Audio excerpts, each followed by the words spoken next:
Ladies and gentleman, CM DK Shivakumar ಮಾತಿಗೆ ಸಚಿವ Satish Jarkiholi react ಮಾಡಿದ್ದಾರೆ. ಡಿಕೆಶಿಗೆ ಕೊನೆಗೂ ಕೂಲಿ ಸಿಕ್ಕಿರುವಂತಹ ವಿಚಾರವನ್ನ ಪ್ರಸ್ತಾಪ ಮಾಡಿದ್ದಾರೆ.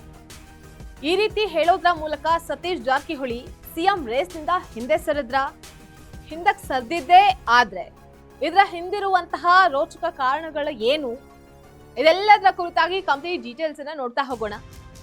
ವೀಕ್ಷಕರೇ, ನೆಲ ಜಲ ಭಾಷೆಗಾಗಿ ಪ್ರಾಮಾಣಿಕ ಪತ್ರಿಕೋದ್ಯಮ. ನೀವು ನೋಡ್ತಾ ಇದ್ದೀರಾ ಫೋಕಸ್ ಟಿವಿ. ನಾನು ನಿಶ್ಚಿತ.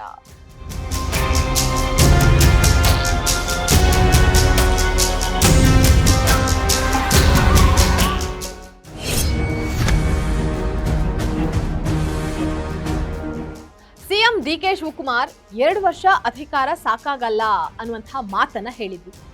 ಈ ಮಾತಿಗೆ ಪ್ರತಿಕ್ರಿಯೆ ನೀಡಿರುವಂತಹ ಸಚಿವ ಸತೀಶ್ ಜಾರಕಿಹೊಳಿ, ದುಡಿದವರಿಗೆ ಕೂಲಿ ಸಿಕ್ಕೇ ಸಿಗುತ್ತೆ. 2028ಕ್ಕೂ ಡಿಕೆ ಶಿವಕುಮಾರ್ ನೇತೃತ್ವದಲ್ಲೇ ಚುನಾವಣೆಗೆ ಹೋಗಿ ಪಕ್ಷವನ್ನ ಗೆಲ್ಸಿದ್ರೆ ಅವರಿಗೆ ಫಲ ಸಿಗ್ಲಿ. ಈಗ ಡಿಕೆಶಿ ಸಿಎಂ ಆಗಿದ್ದಾರೆ ಅಂದ್ರೆ ಅವರು ಪಕ್ಷಕ್ಕೆ ಕೆಲಸ ಮಾಡಿದ್ದಾರೆ ಅಂತ ಅರ್ಥ. ದುಡಿದವರಿಗೆ ಶ್ರೇಯಸ್ಸು ಫಲ ಸಿಗಲೇಬೇಕು ಅಂತ ಹೇಳಿದ್ರು.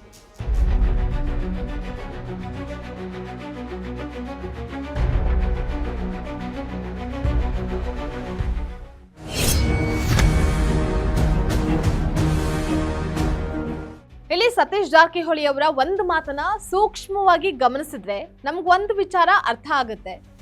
2028ಕ್ಕೂ ಡಿಕೆಶಿಗೆ ಫಲ ಸಿಗ್ಲಿ ಅಂತ ಸತೀಶ್ ಹೇಳಿರೋದ್ರ ಹಿಂದಿನ ಗೂಢಾರ್ಥ ಏನಂದ್ರೆ, ಸತೀಶ್ ಸಿಎಂ ರೇಸ್ನಿಂದ ಹಿಂದಕ್ಕೆ ಸರಿದಿದ್ದೀನಿ ಅಂತಲ್ವಾ? ಇನ್ನೂ ಹೇಳ್ಬೇಕು ಅಂತಂದ್ರೆ, ನೀವು ಸಿಎಂ ಆಕಾಂಕ್ಷಿ ಅಲ್ವಾ ಅಂತ ಮಾಧ್ಯಮದವ್ರು ಕೇಳಿರುವಂತಹ ಪ್ರಶ್ನೆಗೆ ಉತ್ತರಿಸಿದಂತಹ ಸತೀಶ್, ಸಿಎಂ ಅನ್ನುವಂಥದ್ದು ನನ್ನ ಮೊದಲ ಆದ್ಯತೆ ಅಲ್ಲ, ನನ್ನನ್ನ ಸಚಿವ ಮಾಡಿದ್ರಲ್ವಾ ಅದಕ್ಕೆ ನನಗೆ ಡಬಲ್ ಸಮಾಧಾನ ಆಗಿದೆ, ನನಗೆ ವಯಸ್ಸಿದೆ ಅಂತಹ ತುರ್ತೇನಿಲ್ಲ ಅಂತ ಹೇಳಿದ್ದಾರೆ.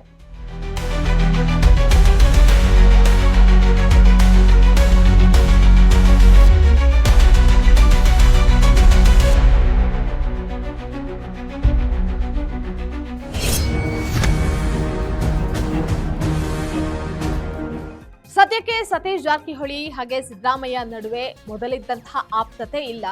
ಇನ್ನು ಹೇಳಬೇಕು ಅಂತ ಅಂದ್ರೆ, ಸತೀಶ್ ಜಾರಕಿಹೊಳಿ ಸಚಿವ ಸ್ಥಾನಕ್ಕೆ ಲಾಭಿ ನಡೆಸಿದ್ದು ಅವರಿಬ್ಬರ ಸಂಬಂಧ ಬಿಗಡಾಯಿಸುವಂತೆ ಮಾಡ್ತು. ಇನ್ನು ಹೈಕಮಾಂಡ್ ಕೂಡ ಕಾಂಗ್ರೆಸ್ ನಾಯಕರಿಗೆ ಖಡಕ್ ಸೂಚನೆಯನ್ನ ನೀಡಿತ್ತು. ಒಟ್ನಲ್ಲಿ ಈ ಎಲ್ಲಾ ಕಾರಣಗಳಿಂದ ಸತೀಶ್ ಜಾರಕಿಹೊಳಿ ಸಿಎಂ ರೇಸ್ನಿಂದ ಹಿಂದೆ ಸರಿದಿರೋದಂತೂ ನಿಜ. ಇದಾಗಿತ್ತು ಈ ಕ್ಷಣದ ಪೊಲಿಟಿಕಲ್ ಅಪ್ಡೇಟ್. ನೆಲ ಜಲ ಭಾಷೆಗಾಗಿ ನೋಡ್ತಾ ಇರಿ ಫೋಕಸ್ ಟಿವಿ.